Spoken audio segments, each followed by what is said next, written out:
antagonists of the church are desperate to attach blame to Brigham Young for this atrocity. Several participants were indicted and given the opportunity to turn against Brigham Young, but none did.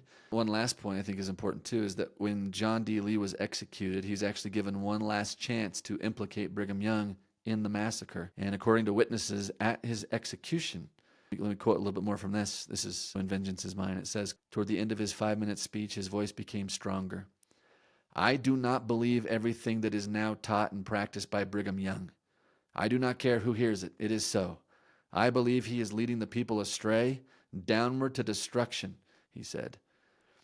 In the final moments of his life, unable to undo the atrocity that played out on the same site 2 decades before, or to face fully what he and his co-conspirators had done, Lee clung to what, in his mind, was a last vestige of integrity. Even as he faced the firing squad, he resisted the pressure to charge Brigham Young with the massacre. Which is interesting because, by this point, Lee had been excommunicated from the church. He's about to be executed. He had no reason to not implicate Brigham Young if he was guilty, but he never did. Even in his dying moments, he's saying, I disagree with what Brigham Young's doing in the church.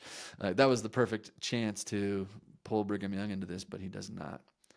Because, again, from every angle that you investigate the evidence, Brigham Young was not involved.